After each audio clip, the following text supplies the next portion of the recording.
This is Pukeology Podcast, where science meets your hilarious puke stories and the tips and tricks to stop that up-chuckle that you need. You never know what's going to spew out of her mouth. Here's my mama, Dr. Pukeology.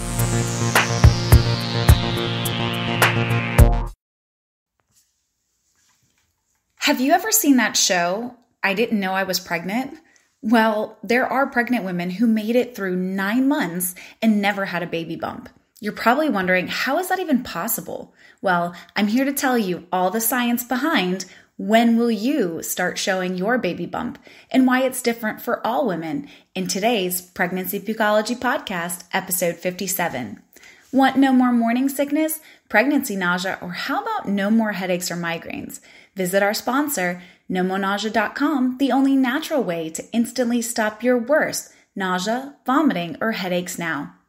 And get 25% off with the code PUKE25, PUKE 25, or just place No More Nausea Ban on your baby registry for your delivery bag at Bye Bye Baby, or get it shipped for free in just 2 days on Amazon as a Prime vendor. And remember that Nomo always takes care of your kids with the first No More Nausea Kids and No More Sleepless Nights Kids, which actually works on moms with small wrists, especially when you're undergoing pregnancy. Now available at your local CVS store, sold nationwide. Do you want to hear some pregnancy humor that may just make you want to pee your pants? Like you don't have to pee all the time anyway, with hilarious stories like airport face flush, highway blues, or Freaky Friday. If you want to learn more about your pregnancy, humor and knowledge is the key to help you survive these 9 months. And just know we're in this together. Today, you will learn the science behind why your beautiful baby bump looks like that. There are actually 7 contributing factors to when your baby will pop out and 8 natural ways to help prevent pregnancy stretch marks during your pregnancy. So get your popcorn ready because this Pregnancy Pukeology Podcast is about to pop in episode 57. When do you start showing? The science of puke, Pukeology.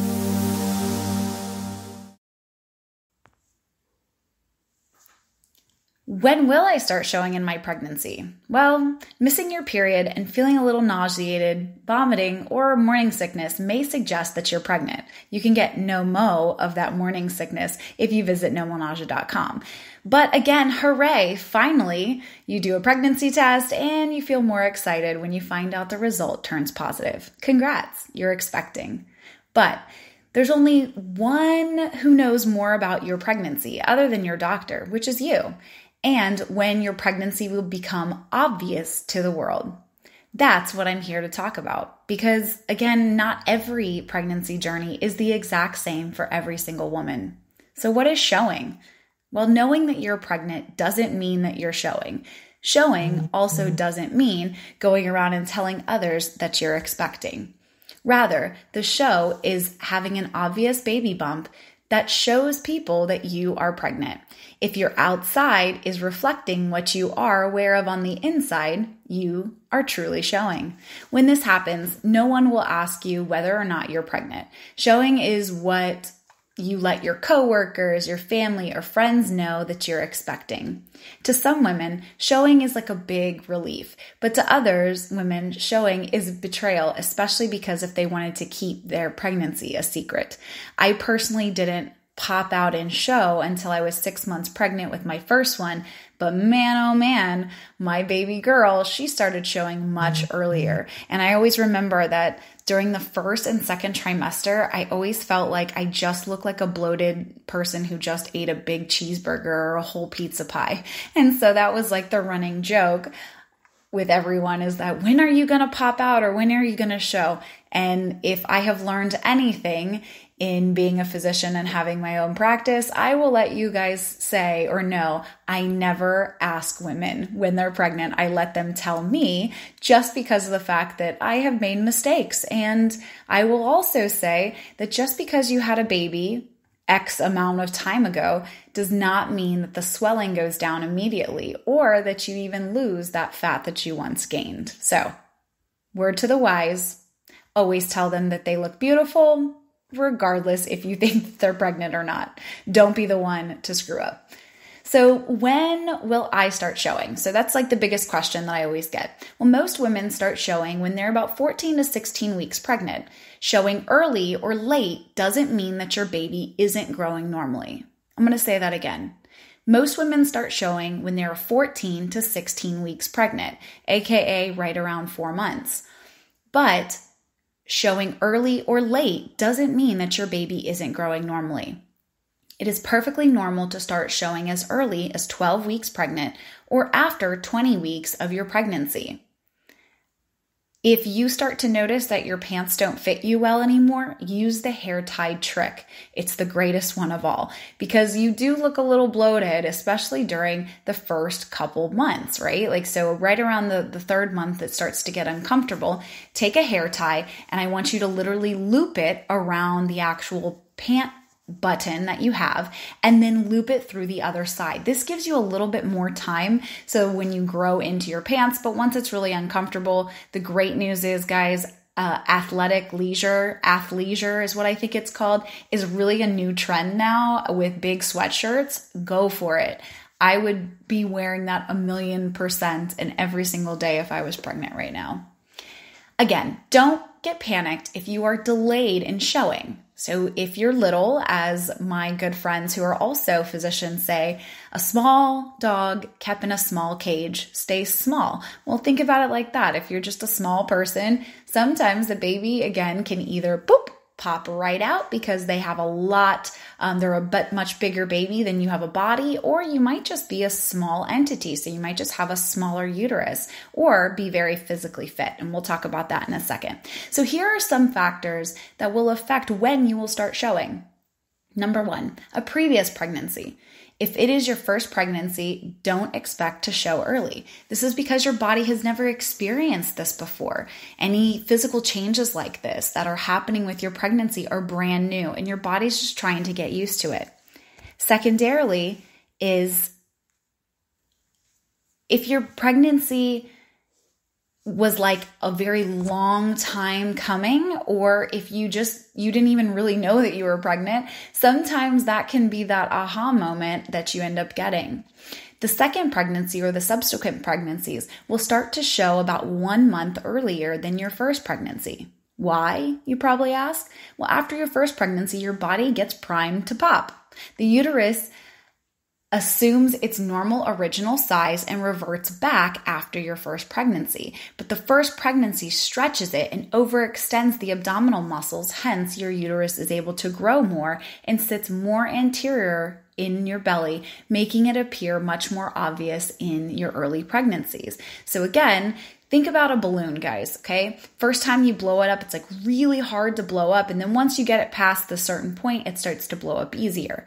Now, imagine you've now already blown that balloon up before, comes back down to its like shriveled state, and you go to blow it up again. Well, it's not going to be as hard as the first time that you blew it up. And think of the exact same thing when it comes to your uterus. Remember, your uterus is like a muscle, right? So you want it once to stay contracted, but once it's already stretched out, it has those memory type cells because of the fact that all muscles do. And muscle memory is something that we talk about and use in exercise all the time, but the same is to be true about the uterus. Number 2, multiple pregnancies. You will start showing early if you are carrying twins or triplets. This is because the more babies that occupy the more space when you're carrying just one baby. And every baby doesn't just come with its own just baby. It comes with fluid and a whole bunch of other entities that will make it larger. So the more babies, the more room that they need, and the faster you will end up showing. Number 3, your weight. Expect to show early if you are thin and have a BMI or body mass index of less than 25. But if you have extra weight, such as you're obese or overweight, your BMI more than 25, your uterus will grow, but it's taking a little bit longer for it to be noticed. So again, I always joke, ever since I've had my children, my 6-pack has been in the cooler. I used to strut around with a 6-pack all the time after my beautiful babies. Not that I can't have one because I still have that muscle, but there is that layer of fat that goes over top of it, and I just can't seem to shred it. So that being said, again, if you are obese or morbidly obese as you get pregnant, you'll still kind of look the same, and you might look a little pudgy on the bottom, but most people won't be able to start showing, or you won't be able to understand that you are pregnant to others unless you tell them. Number 4 is your height. Your height also determines when you will start showing. Taller women generally tend to have a long midsection, hence their ability to disperse their pregnancy weight, so they don't look as pregnant as short women. In such a case with a tall pregnant woman, pregnancy starts showing later in their pregnancy. On the other hand, very short women tend to show earlier because they have less room up and down in their body, making their uterus protrude out a lot sooner.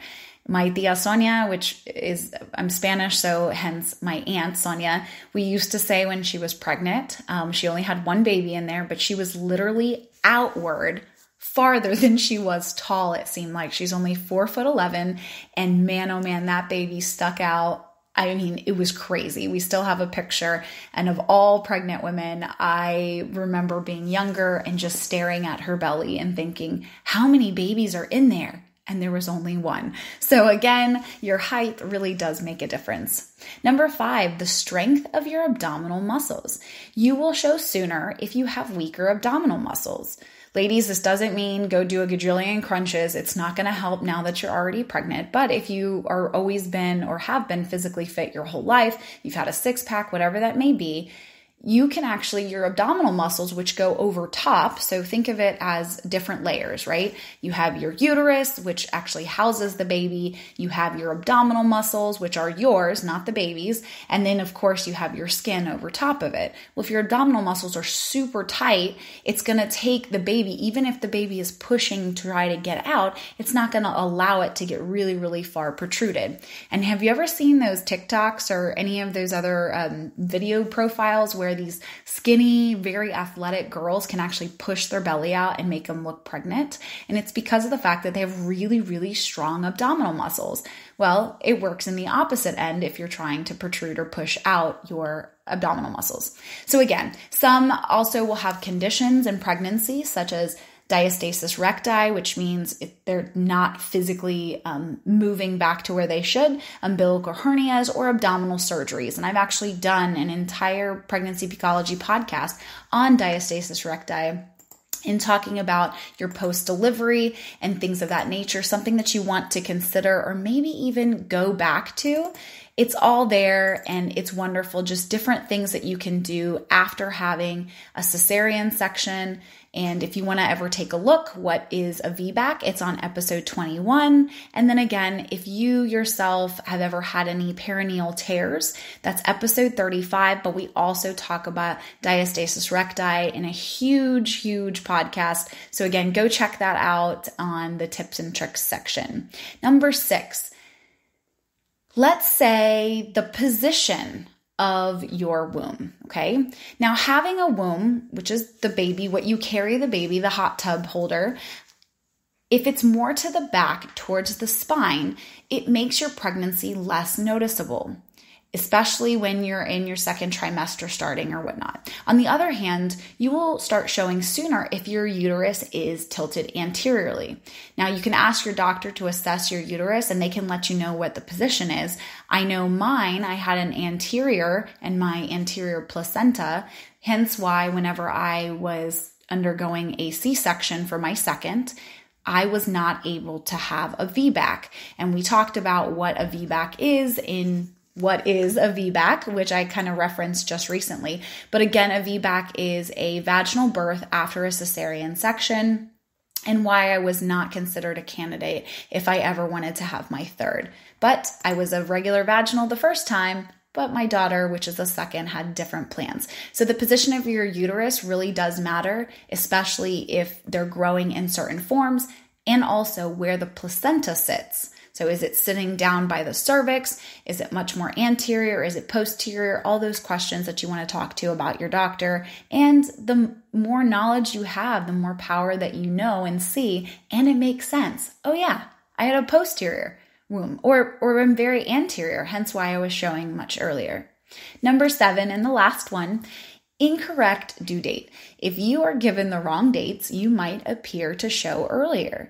If you suspect that your baby bump is popping out too fast, ask your doctor to do an ultrasound and they can correct your due date. I will tell you that the best indication that we have when utilizing tools such as ultrasound, we always go back to your first ever ultrasound because of the fact that that is probably the most correct that we're going to end up being. Just because you have a big baby in there doesn't necessarily mean that you're farther along than what your doctor has actually put in as your due date. And a lot of times we do utilize due date calculators based around your last period.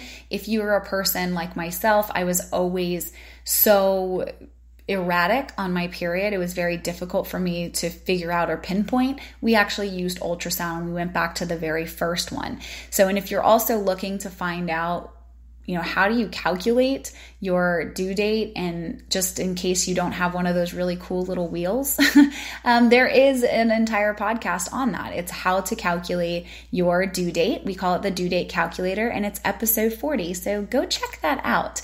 Now I think it's time for some hilarious puke stories.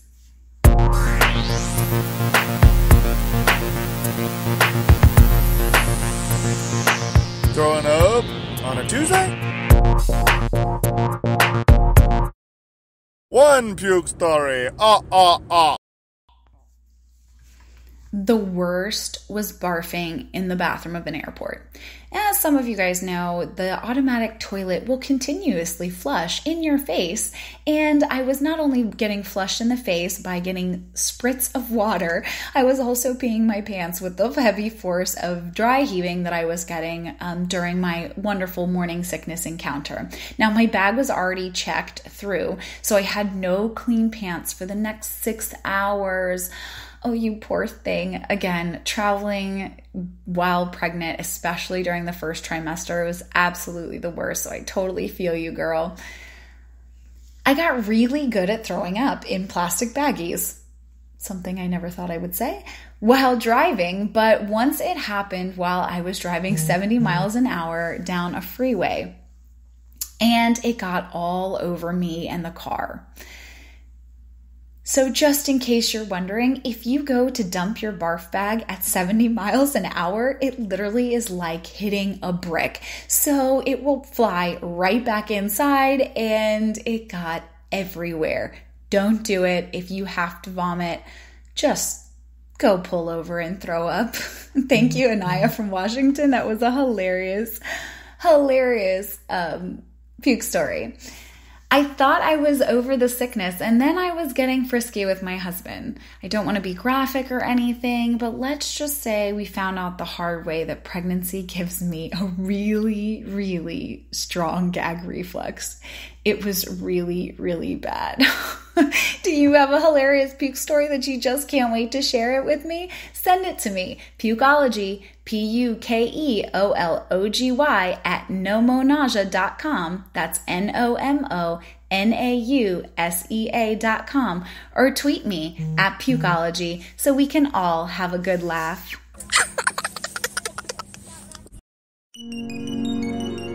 Tips and tricks to stop the up-chuckle that you need.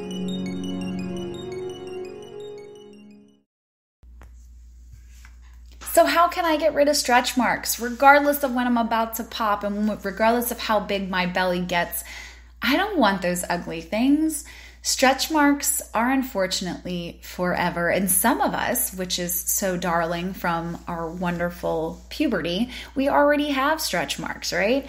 So now that we know that stretch marks are forever and permanent, but treatment can make them less noticeable and can actually alleviate the itch. So if you're pregnant or breastfeeding while listening to this podcast, speak to your OB before treating, because again, some products contain harsh chemicals that are actually considered at risk for you and your baby.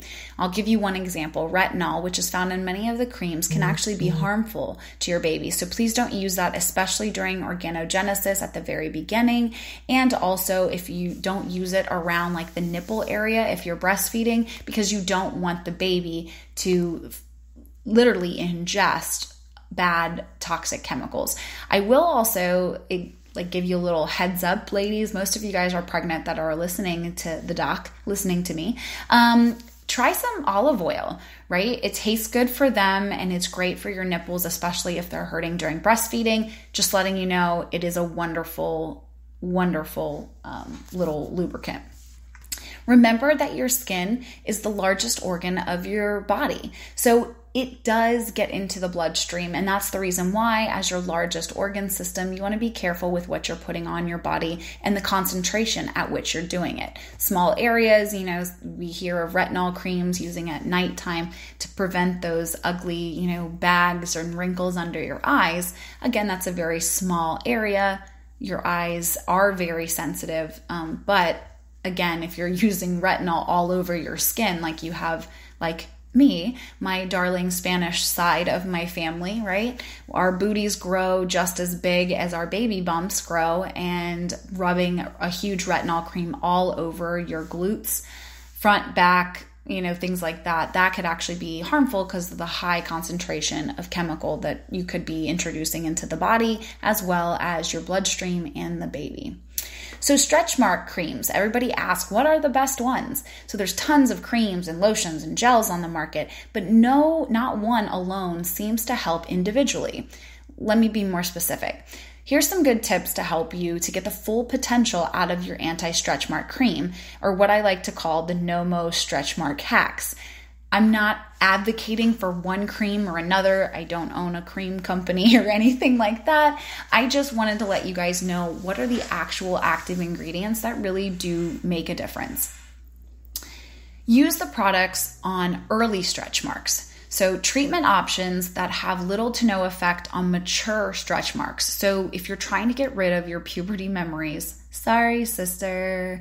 Number 2, massage the product into your stretch marks. So it's not just okay for you to blob it on and expect, oh, it'll get there somehow. You have to really get it in there, okay?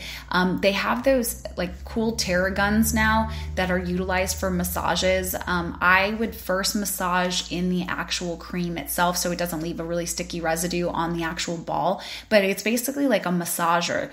And these massagers, because they go at a really high frequency, like, okay? When you do that, it actually will help to break up adhesions as well. So some people believe that utilizing that on their not just their stretch marks, but also on cellulite, that it actually helps to break it down. And we've actually found through clinical-based medicine that it actually does. Number 3, apply the product every day for weeks. It may take weeks to see results. Remember, your skin is regenerating itself every 7 to 14 days, meaning you shed all that skin. If you've ever seen gross dust all over the place, it's probably because you have really dry, flaky skin. And that's the reason why you have to dust your house a lot more during the winter than you do in the summer. But again, it takes some time. It doesn't just happen overnight. So be consistent about it. And I think consistency is key for many things in life. Number 4, hyaluronic acid was clinically proven to make early stretch marks less noticeable. Depending upon the concentration, again, hyaluronic acid is something that you want to see that you have inside of your stretch mark cream. Terotenoin, which is a prescription retinoid. Again, we already talked about the use of retinol and stuff like that, but it is a prescription retinoid, which is part of the retinol family, shown that actually put into different prescription creams. And when they did that for 24 weeks, it actually had less noticeable stretch marks versus their control group, which they saw early stretch marks that actually grew. So this has been clinically proven as one of those substances in it. And then again, retinol, which is another type of retinoid, may also help to fade early stretch marks. So these are all different clinical trials that they've done and that they found, but not just one thing works together. So to get rid of stretch marks, dermatologists can frequently follow a bunch of different techniques for helping to minimize them, but they won't get rid of them entirely. They can do things like this is after you're pregnant, guys. Like literally you've already delivered the baby, bloop, there you go, baby's popped out. They can do things like chemical peels and laser therapy, pulse dye lasers, microdermabrasions, radio frequencies, which is skin resurfacing by stimulating the collagen production and rejuvenating damaged skin, or different types of ultrasound that they actually have. So prevention of stretch marks, these are, again, prevention is key, okay? If you have a family history of stretch marks, it is genetic is what they're finding. Now, again, you can counteract genetics. If let's say that you were 600 pounds and you lost a bunch of weight, stretch marks, you're going to see it because your skin is stretching far past its boundaries, faster than what it's able to keep up with because it doesn't have that elasticity. And pregnancy is one of those entities or reasons when you just, it stretches like crazy, okay? Here's some awesome home remedies for stretch marks that can actually help you prevent from getting them. Number 1 is almond oil. Number 2, cocoa butter actually helps to rehydrate the skin. And that's why, like, you've ever heard of like Palmer's, that's probably one of the most old-fashioned cocoa butter. And that's because it really does work. So keeping the skin hydrated is really important. Making sure that after you take a shower, which don't take hot showers, they should be just lukewarm. Once you do that, apply any type of lotion or cocoa butter to help to hydrate that skin and keep it nice and moist. Number 3 is olive oil and shea butter. Those are also used as natural emollients. Emollients just mean a substance that helps, kind of like chapstick, right? It helps to coat the actual skin so that whenever it does get dried out or whenever it tries to stretch, it really has a lot more give to it. Number 4, vitamin E with chamomile, which actually both of them act as an anti-inflammatory. And if you've ever had stretch marks, sometimes they itch and they get red and things like that. And ladies who have pups, I love you to death. My goodness. Patients that I've had that have had pups, again, that itchiness, I've always advocated for vitamin E and chamomile, especially in that area because it really does decrease the inflammation that you'll see. Centella is another herb that actually contains hyaluronic acid. So if you're a person who likes to use hyaluronic acid and want to go more natural, so you don't have anything that gets caught up in the liver, instead you want something that's water soluble, so it gets excreted immediately by the kidneys of whatever is not being used, try centella. It is an herb that has hyaluronic acid. Number 6, eat plenty of vitamin C rich foods to keep your skin tone, meaning, again, vitamin C, we know it's great as a protection and immune support, but did you know that it actually helps to keep a nice skin tone? That's the reason why if you've ever seen a lot of new natural sun care lotions and things like that, they actually use carrots, not just beta carotene and different carotenoids, but they actually use carrots because of the fact of its vitamin C, and it gives you that like rich glow. So again, eat lots of vitamin C. It's wonderful. Number 7, watch your weight. Ooh, I say that so, how do I put this? I say that so admiringly because I understand I was pregnant as well, but I'm also a physician and I'm also here to help you pregnant women. So they do say that you need to stay within 25 pounds of your pre-pregnancy weight. If you want to know how much that you should weigh in upon delivery, or if you're like on the right track, go check out episode 12, pregnancy weight gain. There's an entire weight gain calculator so that you can see not just with delivery how many pounds each thing is or each item, but also where you are on track. And we actually go week by week telling you this is how much you should be weighing. And again, you can fluctuate that up and down depending upon your body mass index, your BMI, and also the amount of weight that you already started with. The last one is self-tanner. It can help to camouflage stretch marks, but it really won't get rid of them.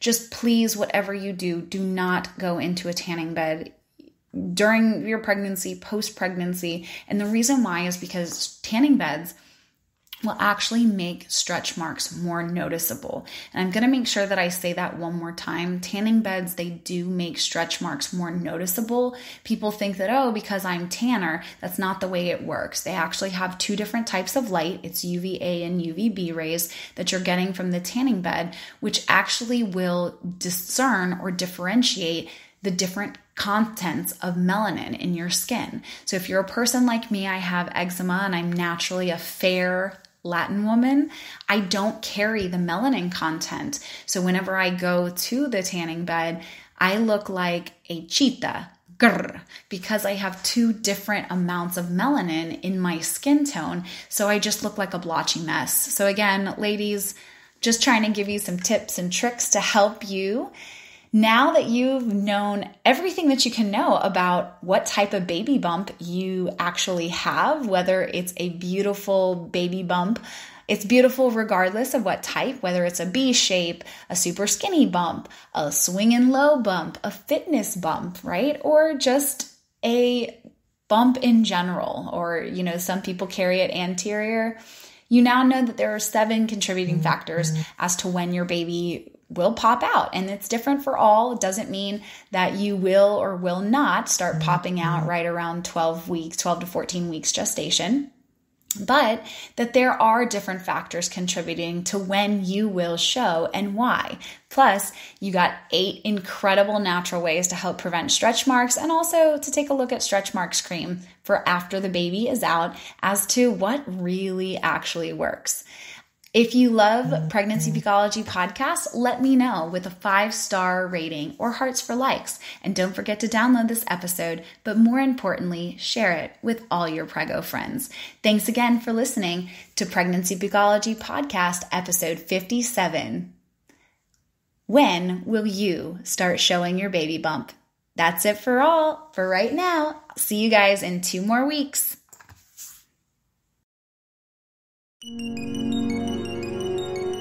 Pukeology Podcast, edutainment at its finest.